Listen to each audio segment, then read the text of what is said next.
বিষয় ইন্সপায়ার করে যেন বাংলা চলচ্চিত্রের জয় হয়। সিনেমাটা শুরু করে দেবো, তার আগে কিছু কথা তো একটু শুনতে বলছিলাম।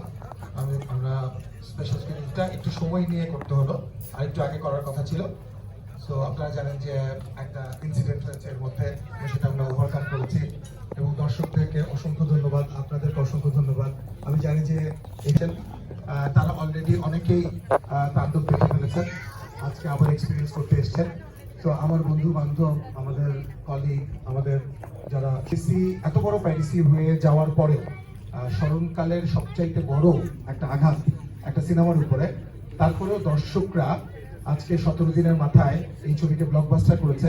এই জন্য দর্শকদেরকে ধন্যবাদ। এবং দর্শকরা যে পাইরেসি এবং পাইরেটেড কপিটাকে রিজেক্ট করেছে, এবং বাংলাদেশে যে সিনেমা প্রেমীরা আছে তারা একটা সিনেমা, তারা তাদের সেই বোধটা নিয়ে যে এই সিনেমাটা আসলে সিনেমা হলে বড় পর্দায় উপভোগ করার এই সিনেমা।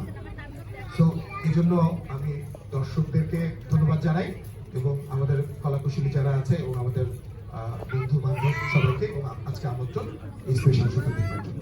তো রনি ভাই, আপনাকে একটু অনুরোধ করছি কিছু বলার।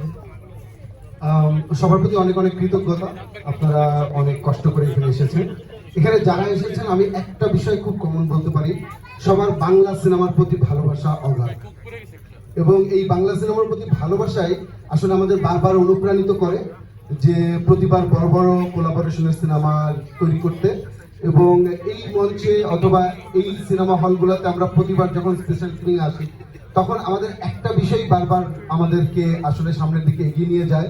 এখানে যারা সাংবাদিক ভাইরা আছেন, মিডিয়া কর্মী আছেন, এখানে যে অতিথিরা এসেছেন, সবাই আমাদেরকে বারবার একটা বিষয় ইন্সপায়ার করে যেন বাংলা চলচ্চিত্রের জয় হয়। কাজেই সবার প্রতি অনেক অনেক কৃতজ্ঞতা এবং আমরা কাজ করে যাচ্ছি।